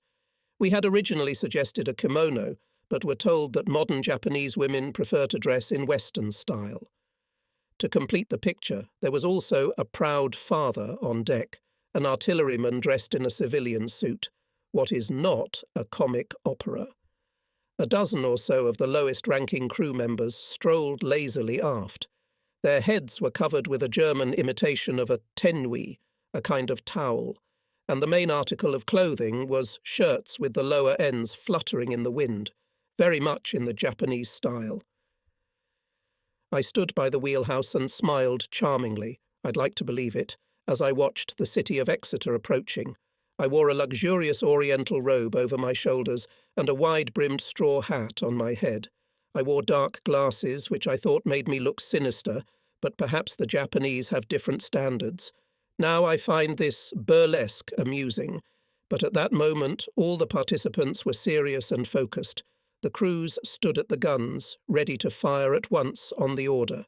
If the British had suspected anything, they would have regretted it. We could not allow a warning of a raider to be broadcast, not at this stage of our voyage. From the clean and smart city of Exeter, we were viewed through binoculars. We spotted a few bright glimpses. I was very curious as to what they thought of us there, and I pondered for a while on the luxury and comfort surrounding the British passengers, from which they were distracted for a few moments by our appearance. They must be looking at us now, and feeling curiosity too. What can they be talking about? Look at that, my dear, a real Japanese ship. And those little yellow men on deck are Japanese. On the immaculately clean bridge of the British ship, the officers were crowded together, scrutinizing us. But now they lost interest in us and went about their business, evidently satisfied with what they had seen. Apparently, the officers of the city of Exeter found our appearance so unpresentable that they did not even consider it necessary to greet us politely, but we were not offended. For the first time, we had proof that we had not worked in vain. We didn't know then that it would be the message from city of Baghdad a few weeks later that would put us back through the very painful process of taking on a new identity. When developing another camouflage, there are many different things to consider. As Japanese, Atlantis had the image of the rising sun on the gun hatches. But there were some problems. Hatches were in the habit of rusting in places of secret connections and attracted the attention of thick red stripes. This defect, fortunately, was not too noticeable when we met with the city, but later required our constant attention. Such problems, which were the captain's headache, were numerous. He spent hours conferring with Navigator Kamens, a former merchant marine captain, on ways and means of giving the Atlantis the most normal and harmless appearance possible. He would often order a boat to be launched to go around the Atlantis once again. I often accompanied him on these trips. We photographed or sketched parts of the ship so that we could carefully compare them with the original. Rogge understood how important every detail was, from the lettering on the false box covering the gun to the height of the pile drivers, and insisted on accuracy in everything. On such trips we observed the action of our deceptive lights, a veritable delight to everyone, as it was very effective. The trick was that at the flick of a switch in the navigator's cabin we could change the navigation lights. There was a set of alternate ones on both sides and masts. Thus we were able to show a red light on the port side and a green one on the starboard side, a stern light on the mast, and accordingly, following a certain course, to create the appearance of movement in the opposite direction. On the morning of May 3rd, the tranquil course of our life was interrupted. There was a shout from the lookout, "I see the masts!" and in a few minutes we were on our way to the British ship Scientist, our first victim. A baptism of blood. Squinting slightly, Kamens watched the approaching British vessel. An old sea wolf, he could never fully understand the attitude of professionals to such cases. He was older than most Atlantis officers and had left a wife ashore. Kamens regarded war as a necessary but terribly unpleasant endeavour, and would have been the first to rejoice at its end. He did not approve of the British who had started it, but he reserved his hatred, the real hatred that makes people rush headlong into battle, for the Freemasons and the land sailor, a popular singer in Germany. Whatever disturbing things were happening in the world, Kamens stubbornly repeated, "Again these Frankmasons, they are the root of all evil." When the loudspeaker announced the voice of Gans Albus, inviting him to enjoy the pleasures of life at sea, Kamens would run out of the wardroom like an angry bull or turn off the radio. Kamens glanced once more at the English vessel. Oh yes, it was indeed English, in every line of its construction. The long crossbeams, the long chimney, the old-fashioned stern, and the grim, massive superstructure. The vessel is English in her foresight, and English in her classical antiquity. Kamens felt a slight sadness, for it had not been long since the simultaneous entry of English and German vessels into port meant a friendly drinking party. The officer who had administrative duties on the Atlantis looked at the approaching vessel with much less nostalgia. A serious man, a member of the party, he had been very surprised when the war had brought him into the navy. But he was sincerely devoted to the Führer and eager to serve him. Even during bouts of seasickness, of which there were many, he retained a sense of pride in his belonging to the great party. He could not lower his binoculars.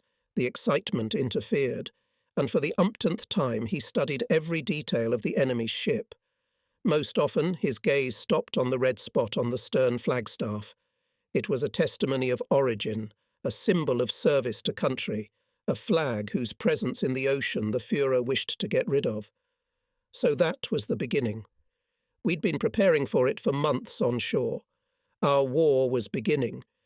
Before the alarm had even sounded, we were already standing at the guns, and even the most thick-skinned of us felt that with the appearance of the English ship we were beginning a new life. I remember thinking that a little longer and we would cross the line separating pretense from real life. For us, the moment of truth was coming. Even today, 15 years later, I vividly remember the sense of relief that replaced the initial excitement of seeing the Scientist. The speed of events had slowed dramatically.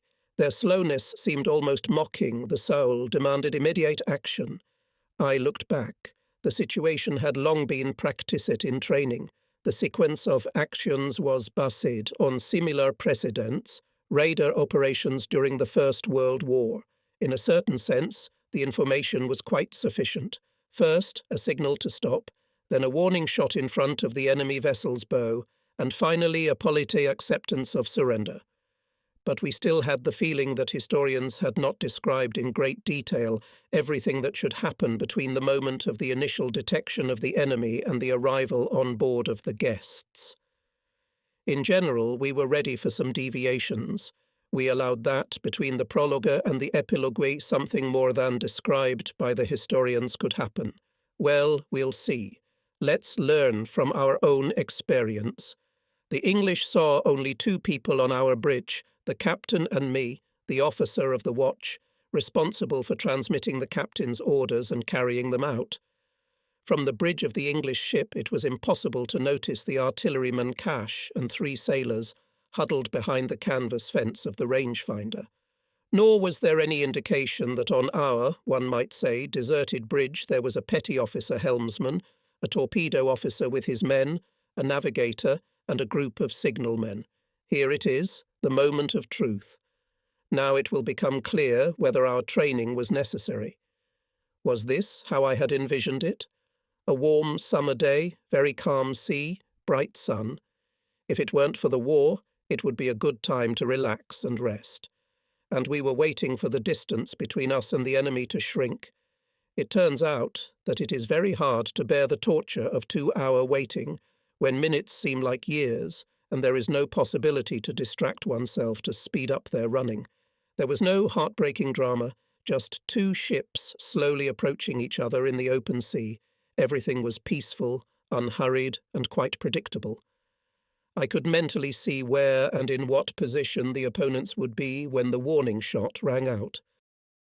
On the dinghy deck, our flying staff, dressed in summer dresses, were driving back and forth the baby carriages which had already fooled the officers of the city of Exeter.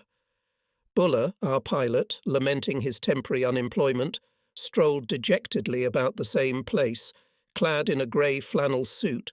The stage was set, the ambush prepared. I listened to the monotonous voices of sailors repeating distances. 8,000 metres, 7,500 metres, 7,400 metres, 7,300 metres. The signalman was already ready to hoist the XL signal flag on the mast. Halt, or I will shoot. He also had a second signal at the ready. Do not use the radio transmitter. It was a good idea to use different flags. The Englishman was approaching. We listened to the voice reporting distances and looked at our watches. I lowered the binoculars and looked questioningly at Roger. He nodded. Our time had come. Fallen Tarnung. Flags flew up the masts. Crane turned into gun number 3, and the structure aft collapsed, revealing the grey menace of another 5.9-inch gun. The battle flag fluttered in the wind. The whole operation took no more than 2 seconds. Like clockwork, said one voice. He'll die of shock, added another. I felt a strange sense of detachment, as if I were in a movie theatre watching a movie for the 5th or 6th time.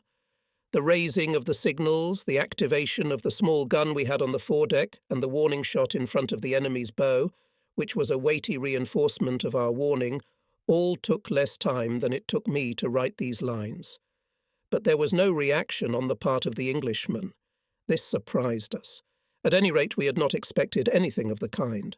Senior sailor Helmley, nicknamed Frog, even in peacetime, was a true radio fanatic. Once in the Atlantis radio room in wartime, he thought he was in heaven. Here he had many opportunities to show his knowledge and ingenuity. He did not confine himself to carefully recording long-awaited messages from home. To him we owe the advent of Radio Atlantis. In the course of his labours, he not only collected sarcastic comments and news concerning the habits and characters of his colleagues, but also perfected a rather intricate jukebox. Now one could listen to one's favourite record for 1 mark, and someone who didn't like it could pay 5 marks to smash it. But such organisational masterpieces as All for the Red Cross were infinitely far from Frog's mind. Now he stood motionless at the receiver, listening to the English ship's wave.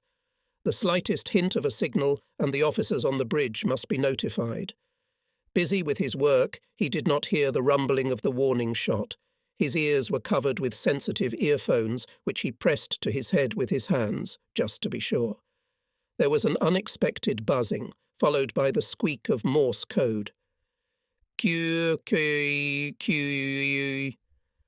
Unidentified merchant vessel orders me to stop.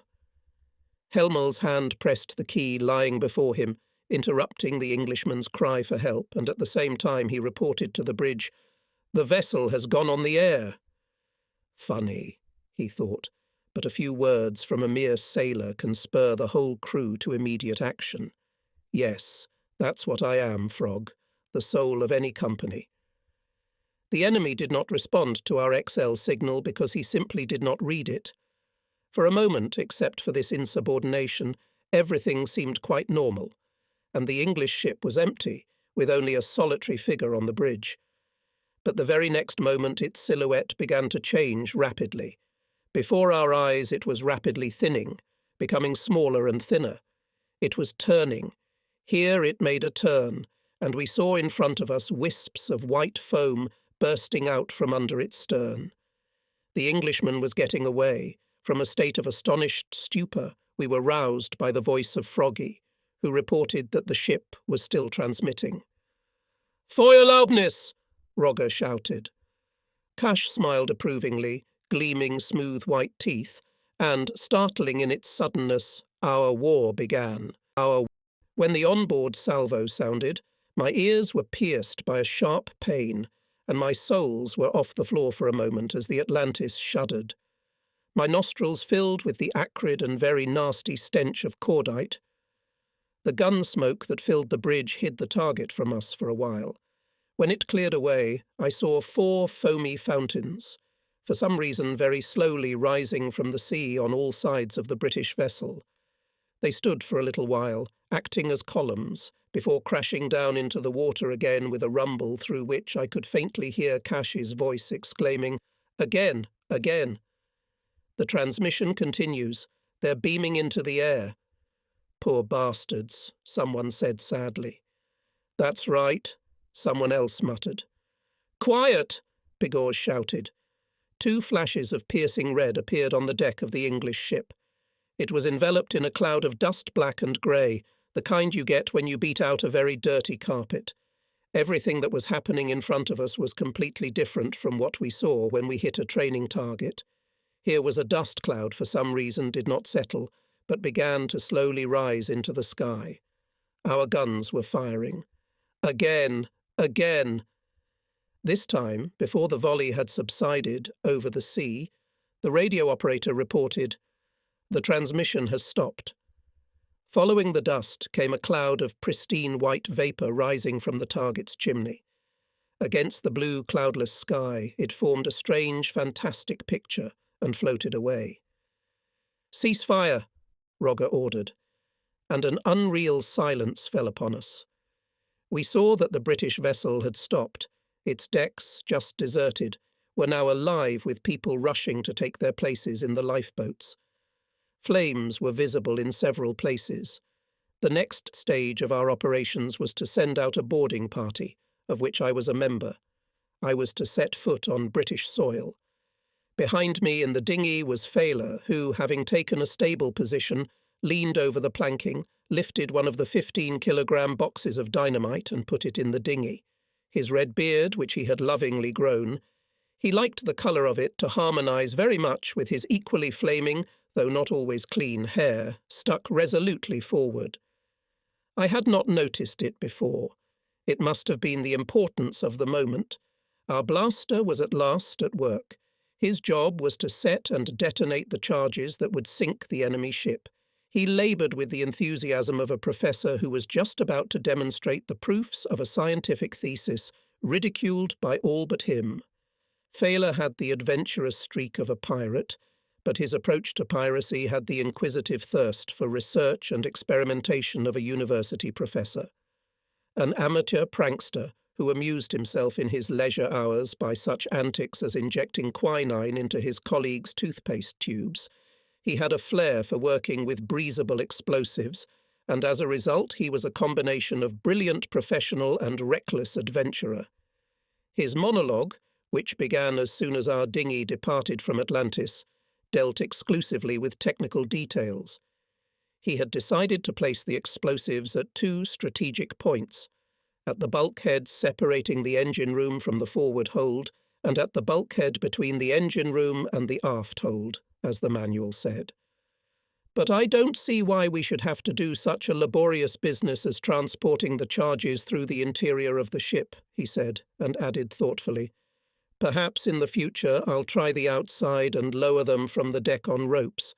Later, he did introduce just such a procedure, but at that moment we wanted to be absolutely sure that we were doing it right. Oh yes, we worked exactly by the book. I, for example, had a big Mauser on my belt, a completely unnecessary load, and the other members of the boarding party did not move lightly either. They had hand grenades, guns on their belts, and automatic rifles. It was only after some time had passed that I discarded such impressive armament as totally superfluous, leaving with me only a bulky canvas bag in which to store the ship's magazines, newspapers, and documents. As we moved away from the ship, the Atlantis was downwind of us and the boats from the scientist, thus acting as a shelter, and I was able to get a good look at our victims. My first impression was one of surprise, of genuine amazement at the sight of so many dark faces. I had never met an Indian before, and had assumed that an English ship must have a purely British crew. There was only one man left on the scientist who, when I came on board, gave me a cold look and said a feeble but polite hello. We were both somewhat confused. I broke the silence first. "Please present your ship's papers." It turned out that the scientist was a Harrison ship. It was carrying a cargo of ore, chrome, red copper, hides, bark for tanning, maize, flour and jute, and was bound from Durban for Freetown, where a convoy to England was to be assembled. When the formalities were over, Failer took up the charges, and I began to search the captain's cabin, the bridge and the navigator's cabin in the hope of finding orders, secret documents, ciphers and mail. This unpleasant work yielded nothing, for the captain of the scientist knew his business well, and had destroyed everything of little interest before our arrival. My booty therefore consisted of a few binoculars, signal flags, and a chronometer. We were in a new business, so both Failer and I spent more time than we had bargained for. Even the consciousness of being on board a British vessel under such unusual circumstances made us move more slowly. There was something very strange about walking about the cabins where pictures of wives and girlfriends, mothers and children, hung on the bulkheads. They seemed to reproach us for rummaging through the personal belongings of those who only hours ago were here. But war is war, and the British sailors were lucky. Things could have gone a lot worse. Searching the officers' quarters, I was surprised to see how cramped they were. The scientist was an old ship, and even the captain's quarters were half the size of my personal quarters on the Atlantis. The radio room was also of interest, though of a slightly different sort. Cash took his job responsibly. A direct hit from a shell had turned that room into a pile of rubble, wood, plastic, metal. It was a miracle that the radio operator had survived with only minor injuries. All the rooms of the ship were gradually filled with the pungent odour of burning jute. I went on deck and came upon the body of a dead Hindu sailor. He was lying on his stomach in a pool of blood, the splinters having blown his skull and mangled his flesh. Of course, I had seen corpses before, as I had taken classes in anatomy, but this shapeless heap of broken bones and torn flesh, which 20 minutes earlier had been a healthy, strong man, made an unforgettable impression on me. I had no time for sorrowful reflections. I looked back at the young sailors of the boarding party, who stood behind me in a silent group. Their faces were pale and miserable. Several were barely holding back vomiting. "All right," I said firmly. "That's enough gawking, let's get to work. To be sure that the scientist would sink, we not only set the charges, but also opened the kinkstones." Back on the Atlantis, we faced another problem directly related to the sinking of enemy vessels. We had to house his crew, provide them with necessities and take care of the wounded. First of all, we distributed bedding and dishes. Then we enumerated all the prisoners and even conducted a few interrogations. We later abandoned them. The procedure proved to be completely pointless. We were very interested to know how the prisoners would behave. The radio operator of Scientist became Dr. Ryle's first enemy patient. The radio operator's dedication to his work was meaningless. Frog later told me that although the Englishman managed to get on the air, his signal went unnoticed. This disappointment did not diminish his cheerfulness. The radio operator Scientist turned out to be a very cheerful guy. His comrades called him Sunny Jim. Captain Scientist Windsor, commander of the Order of the British Empire, 4th degree, was very sorry for our pirate happiness. It turned out that when the Atlantis came within sight, he was not on the bridge. He was resting after watch. Despite strict orders to wake him immediately if any vessel was sighted, the captain was called to the bridge when it was too late. At this stage of the war, many merchant seamen laughed at the warnings about the danger of German raiders. For this they could hardly be blamed, so far only the Grafspie had experienced its good fortune in the matter, but Windsor, a clever and experienced captain, took the failure hard. He sincerely grieved over the loss of the vessel, and was sure that, had he been warned in time, the scientist would not have fallen into the hands of the enemy. We found that both the officers and sailors from our first victim were good professionals of the good old merchant navy. After placing them in the prisoner quarters, Fayler and I were so tired that we no longer had the energy to celebrate our victory. Solving the captive problem took 4 hours. The meeting with the scientist was very important to us in many ways. In particular, it demonstrated that despite all the flags and shots in front of the foretop, British sailors would still use radio transmitters. The attack procedure should have been revised. After scientist, we began to apply a kind of shock therapy, made simultaneously several warning shots, but even this did not help. The hand of the Admiralty clutched the merchant fleet tighter and tighter, and as a consequence, our measures became stricter. We tried firing directly into the radio room at the same time as announcing our intentions, but this tactic also proved unsuitable. Now all ships were warned of the presence of German raiders and left, barely noticing another ship. After that, we were forced to switch to night tactics, either approaching at dusk and firing at the enemy from a very short distance, while he did not have time to use the radio, or chasing him in the dark and attacking at dawn.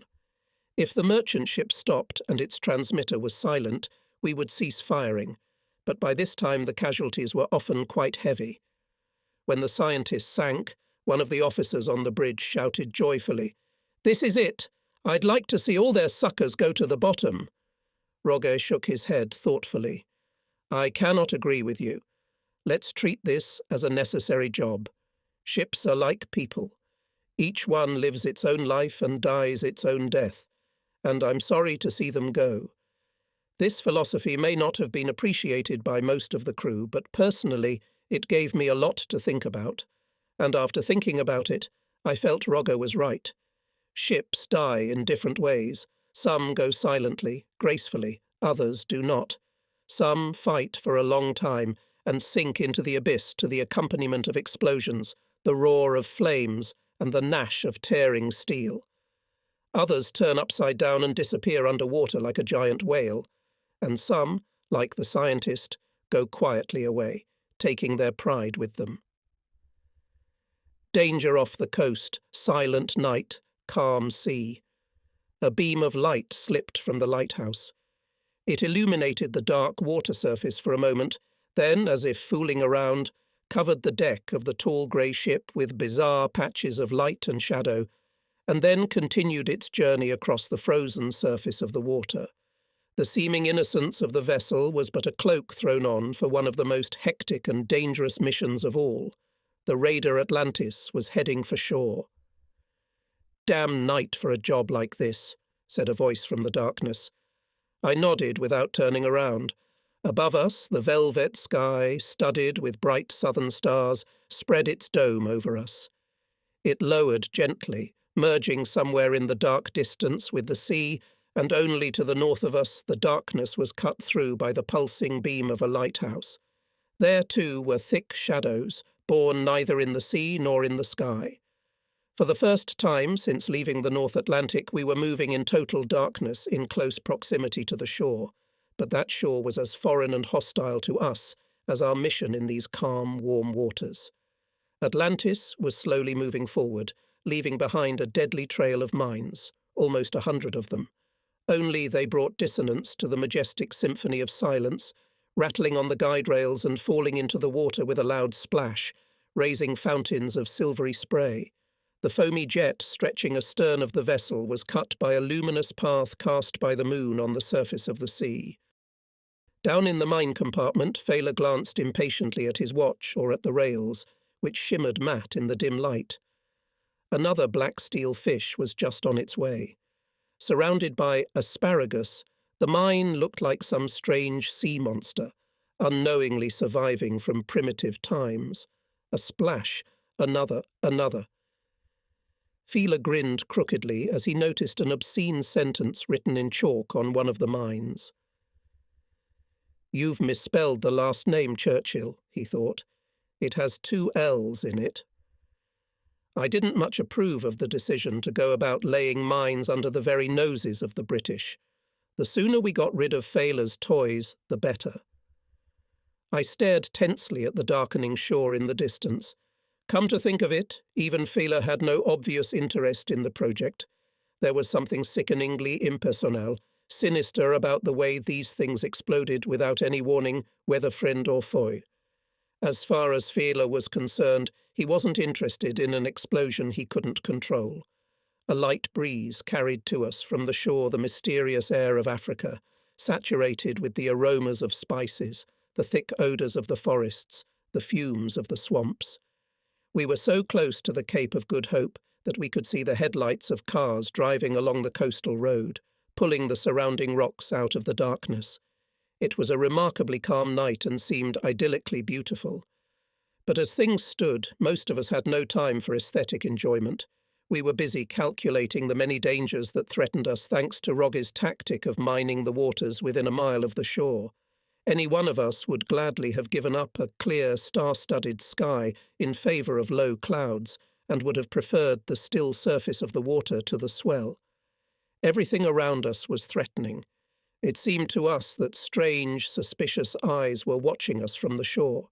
However, there were enough observers everywhere. Peaceful ships passed by us now and then, whose captains considered us one of them, non-aggressive, calm, hurrying on their commercial affairs. It was with a sense of relief that those of us who were not otherwise engaged took part in putting on a show for the prisoners.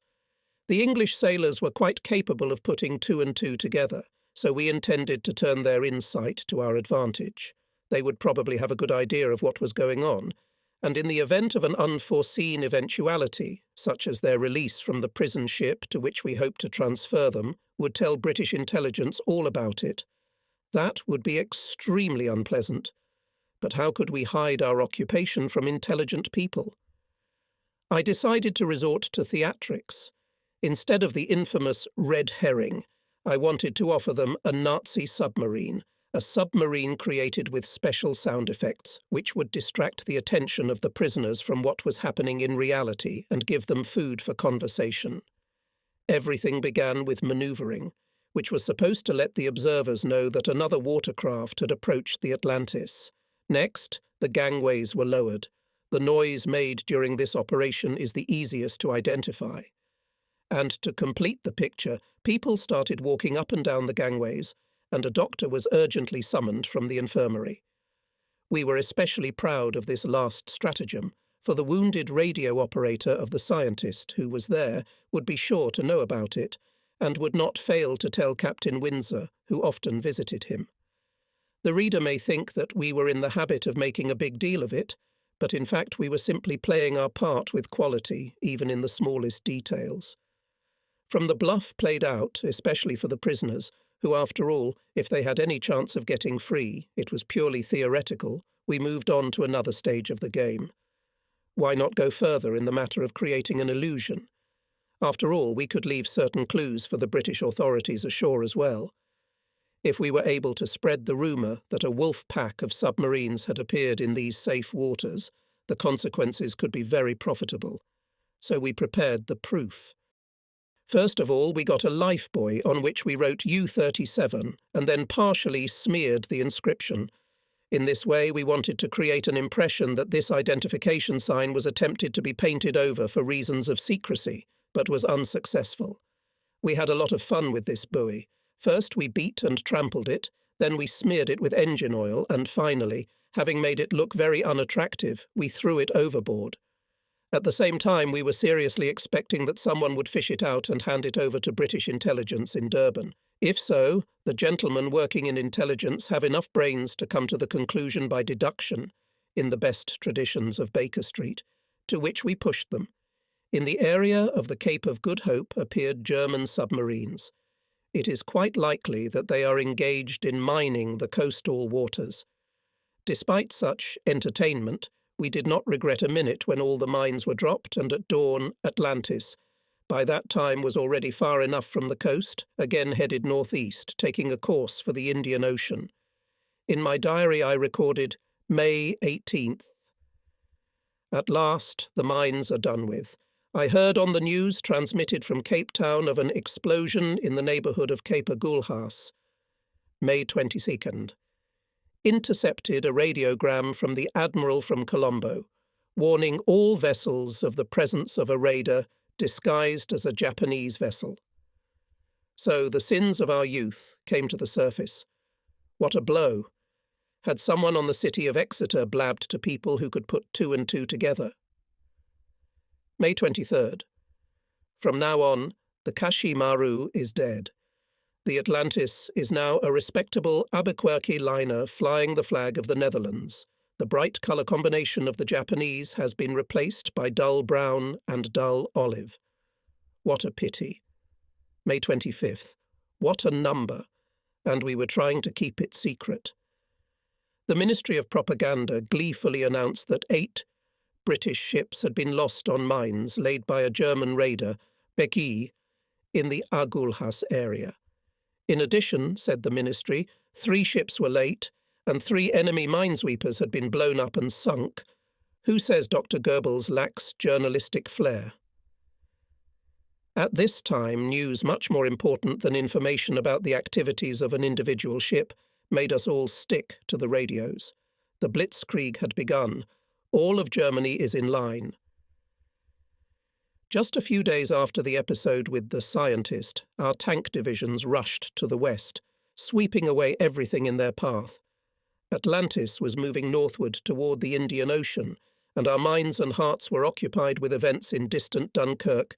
We were there mentally, looking into its flaming skies. Every communiqué of the High Command rang with triumphant fanfares, proclaiming a new victory for our arms, that the British had struck at themselves. France was in chaos. Peace would soon come. Every day the situation seemed better than it had been even yesterday. Every newscast informed us of battles won and cities fallen. We were very young and probably foolish, but many regretted the missed opportunity to become famous. True, the most sensible part of the crew was thinking more about how they would reap the sweet fruits of peace. Paris has fallen! This news had travelled throughout the ship's quarters even before Rogue announced it over the radio.